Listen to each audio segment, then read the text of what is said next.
Hey, this is John Hauser again with free advice. This is the second video. I'm going to talk about my online selling experience.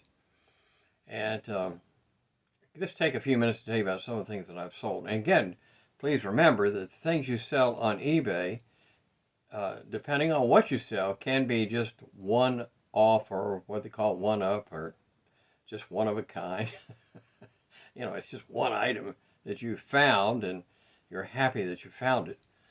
So I'm going to talk about some of those items. So in the first video, I talked about the sweatshirts. Then I started talking about books.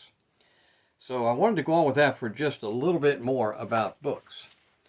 In the previous video, I was telling you about a book that I found that sold for over about $400 after all expenses and the shipping and the fees and eBay getting their cut. Ended up clearing about $300 on it. I had that experience many times. I was in a thrift store in Raleigh, North Carolina one time, looking in their book department, and I was in the religious book category. Sometimes you'll find some good books in there, and there was a set of books, a boxed set, that had to do with particular religious ceremonies. I picked it up. But there was also somebody looking over my shoulder after I picked it up, and they were going, And I looked at it and I'm like, I'm not going to pass these up. I didn't take time to check to see what they were on eBay. My gut feeling was that they were worth quite a bit. Paid $1.99 for them. Sold them for $1.25. One box set of books for $1.25. I've never seen them again. I've never seen them on anybody else's shelves, but there they were. I got them cheap, turned around and sold for $125, made a very nice profit, and they sold quick. I mean, it sold within like 2 or 3 days. So that's books. Italian leather shoes. I'd be in thrift stores and I'd look for Italian leather shoes. You'd pick those up at a relatively low price and turn around and make a nice profit. Oil on canvas. One of the best examples, I was in a thrift store and I saw a painting, and they were just about to close. They saw a painting, and I just couldn't make up my mind as to buy it or not. I was thinking about it. So I went out to my car and I looked it up on eBay and different sources, and it turns out it was worth quite a bit. But the thrift store closed after I walked out the door. It was late in the afternoon. I went back the very next morning, and I think I paid somewhere around $12 for it and ended up selling it for a very, very nice profit. Now, yes, I had to box it up and I had to insure it and bubble wrap it and do quite a bit of work to ship it out. But the amount of money that I made on it was quite amazing. It was a oil on canvas by a Mexican artist made back in the 1970s. You almost never see them. And here was one sitting in a thrift store. Vintage toys. I have sold vintage toys, and I know there's some people on eBay that's their specialty. They just sell vintage toys. But I was working with a friend of mine in an estate sale. We were actually helping the owners of the house clean things out, and they allowed us to buy some things as we were doing the work. And I came across a box about this big. Came across this large box. And in this large box was a Winnebago, a die-cast metal Winnebago with accessories. This thing was from like 1970, 1971, and it was new in the box. Whoever bought it had just bought it, stuck it in the attic, and forgot about it. And here we are cleaning out this attic, and I pull this out, and I look at this Winnebago, and I'm like, this has got to be worth something. So I bought it for $5 or $10, and it ended up selling for $325. An antique toy collector who also has a site on eBay bought it, and he's probably going to resell it. But that was really a great thing, to find that. So, and again, these are all random events. And I was telling you about this book written by Nathan Taylor about random events. You ought to get it and read it. I'm just telling you, it's a great book because a lot of people get fooled by random events. You know, they think that something happens one time and it's going to happen again. Well, typically when you're going to thrift stores and you're looking through stuff, you may find similar items, but you won't find the exact item. I hear all this talk about bolos. Be on the lookout for baloney. Those items may not even be in your area. You just got to go out and look in your local thrift stores and see what is there. Now, fortunately, I live between Raleigh and Greenville. I live in a small town that has good thrift stores. But there are certain times of the year when people donate stuff, and you know, it's just like really random. I mean, I've gone to yard sales.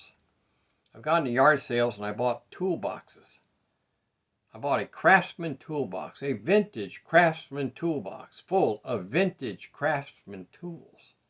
Sold the toolbox and sold all the tools. And the people that bought them were very happy to get them, and the toolboxes were just Craftsman original American-made toolboxes. They were very happy to get those toolboxes. Let's see what else I want to talk about. I was in the Salvation Army one day here locally, and there was a tuxedo on the clothing rack. That looked like something Fred Astaire might have worn. Inside the collar, it was dated, manufactured by the company that made it, and it was dated 1947. I didn't even look it up. I said, 1947, it's got to be worth something. Now, again, remember, I'm doing this as a hobby. The fun part is going out and looking for it. Then you got to go through the listing process and all that stuff with eBay or the other sites. But the fun part that I think is fun is to go find the stuff. It's like treasure hunting. So anyhow, I bought this tuxedo for $12 and sold it on eBay for, I think, $195. And that was plus shipping. So the customer paid the $195 plus the shipping plus the sales tax.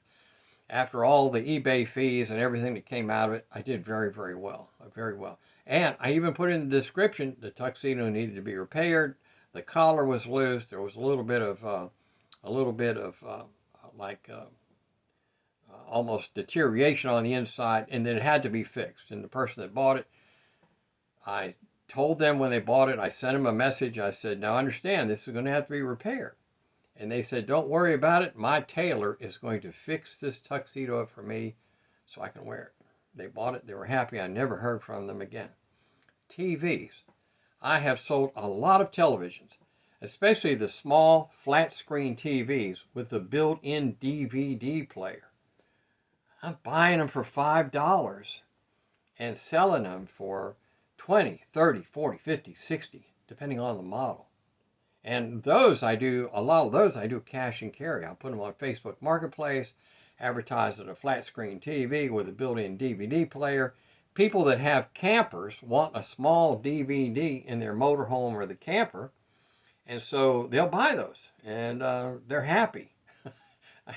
And I even sell, ones that play VHS. Of TV with a built-in VCR, right? I mean, here it is 2026 and people are still buying VCRs. Yeah, I've got a VCR. I've got a combination that plays VCR and DVD because we still have them.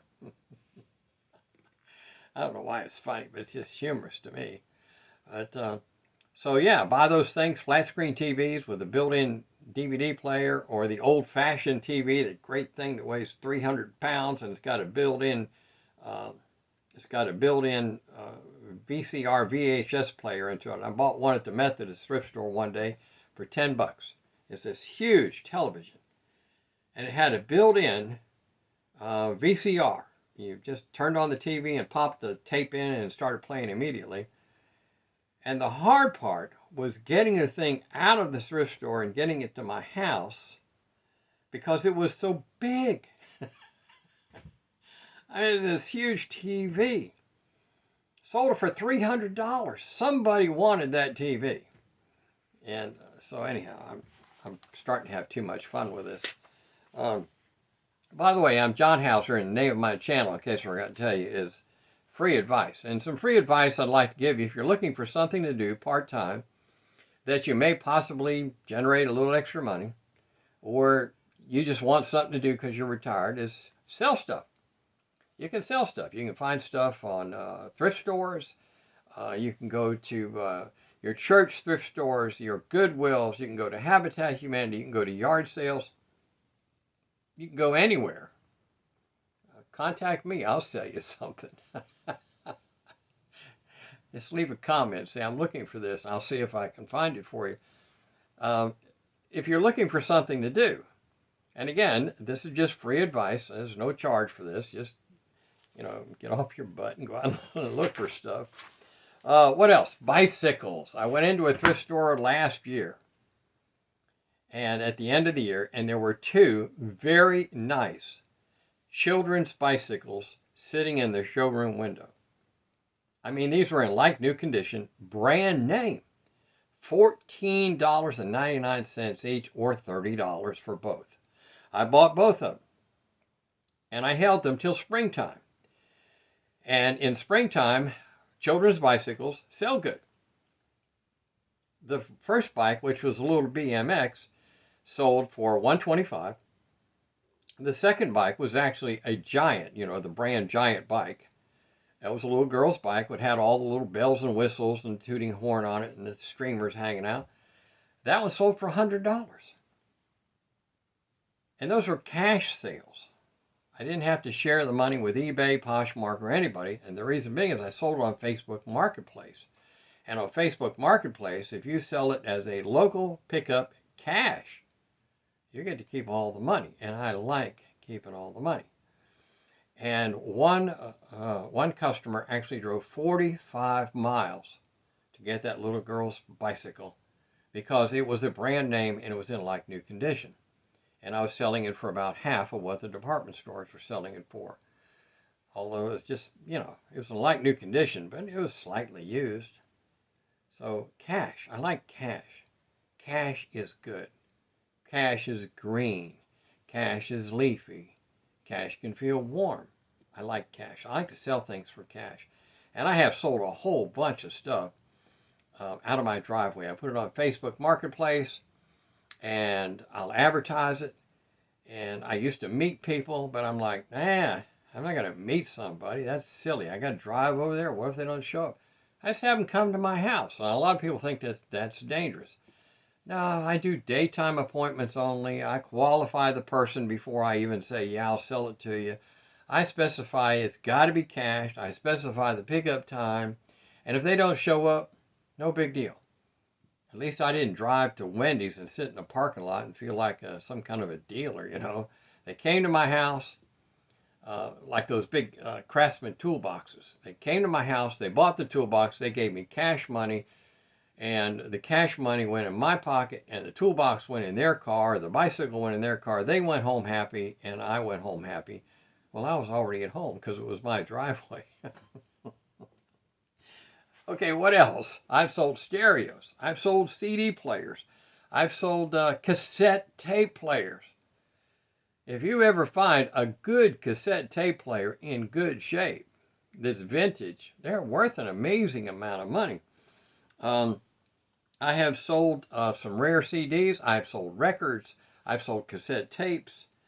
I one time got my hands on a large box of blank cassette tapes. They had never been used. They were still in the box that they came from the department store, whatever department store it was. And there was like 100 of these blank cassette tapes in there. So I listed them on eBay, blank cassette tapes. $300. They're $300 just like that. And these are not all, it's not easy. I've sold a lot of stuff where I sold stuff for $5, $10, $20. I'm just telling you about the good stuff. But I have sold off-brand jeans for $7 a pair, and I didn't make any money on them, maybe $5. Sometimes I'd make $2, $3. But then you'd hit the good stuff, and that's where you'd make some money. But it's all fun. It was all just a hobby. Golf bags. Well, this was another one. I didn't know anything about it. Now, I live at the golf course. I have a house that's on the golf course right there. I look out my window and people are playing golf. But I personally don't know anything about golf, and I don't play golf. But One day I walked into Habitat for Humanity, and here was this beautiful Callaway golf bag for like $5. Now, I don't know anything about golf, but I recognize brand names, and it was a Callaway golf bag in good condition. I gave them the $5. I took it home, I put it on Facebook Marketplace, and I sold it for $85. This gentleman came to my house, he looked at it, he loved it, he gave me the $85 cash, he went home happy, and I stayed home happy. Golf supplies, I've sold golf clubs. But you got to make sure that you know just a little bit about them. It's easy to do. You pop on your phone, you look up the brand name, and it tells you whether or not they're popular. Vintage ashtrays. Believe it or not, I have sold several of the 1950s, 1960s, and early 70s beautiful ceramic ashtrays. And people will buy those as decorative pieces. And I was at a yard sale one day, and I saw one. It was $2. I knew it was beautiful. I'd sold several of those. I knew it was high value. So I bought that decorative ashtray and put it on eBay. And yes, it sold for $60. And figurines, brass figurines, ceramic figurines. Let's see, what else here? I got a whole list of things I'm looking at here. Automotive tools. I've sold floor jacks. I've sold jack stands. I've sold air compressors. I sold a power washer. I was out in the neighborhood one day. Remember, I live at the golf course, and my neighbors are, they're pretty well to do, and they throw stuff away. Sometimes they throw good stuff, and I guess I'm the neighborhood I'm the neighborhood scavenger. But anyhow, I was out riding my bicycle one day, my wife and I, and we rode by a house, and here was this power washer with a Honda motor on it, and laying on the ground next to it was a weed eater. They were throwing it away. So after we did the bike ride, I got my van and went back and picked it up and got that power washer for free. The weed eater I kept because it worked so good. And the power washer ended up selling. It did have some minor issues that were repairable. But it sold for $195 cash and carry. Gentleman came to my house. He looked at it. He says, I can fix that. The Honda motor that was on it was in great shape. It was a Honda motor. He said, I'll take it. He actually gave me $200 because I didn't have any change. He gave me $200. He took the power washer. He went home. He was happy. I had the cash. I was happy. I took some of that money. I took my wife out to eat. She was happy. You know, the old expression, happy wife, happy life, has been my case for so many years. We've been married longer than most people have been alive. I mean, here we are coming up on 76, and we were very young when we got married. And surprisingly enough, we're still relatively happy. Here's what I did. Before I tell you this, I'm going to tell you that if you're looking for something to do, and you want to try eBay, you can actually try it for free in Poshmark. There's only it's nominal charges. It's like doing it for free. But if you want to try it, set it up. It's easy to do. There's plenty of instructions on the internet and on YouTube on how to set it up. And you can do eBay, you can do Poshmark, you can do Facebook Marketplace, you can do these other OfferUp, these other websites. Go find stuff, sell the stuff, put the money in your pocket, have a good time with it. I used the money that I made from selling stuff to have a new fence put in our backyard, one of these white vinyl fences. It was around $6,000. I made enough money I could pay for that fence. I also needed a new garage. I have a Mustang. I have a Mustang, and I don't like for it to sit outside. So I took the money I earned from eBay and had this new garage installed. We've done other things with money. We've taken trips. Just go do it. If you're retired, need something to do, just go do it. Have fun with it. It can be frustrating. It can be hard work. But it can be rewarding too. You know, you never know. 6 years from now, you could be sitting in front of a camera making a video yourself. But anyhow, here's what happened. My wife and I have been married a long time. Way back. And I tried to figure out how much of our marriage has been happy. You know, happy wife, happy life, happy marriage.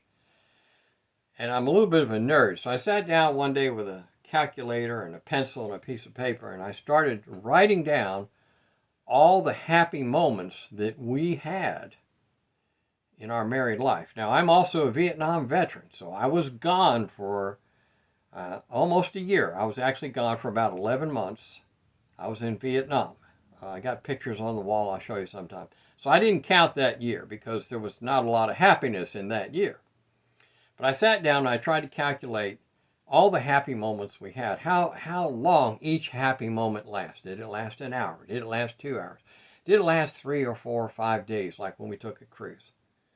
And I sat down, and I have a pretty good memory, plus I keep journals. The short story is I added it all up. And then I compiled it. And then I divided it. And I finally determined that after all of these years, we've been happily married for 2 years.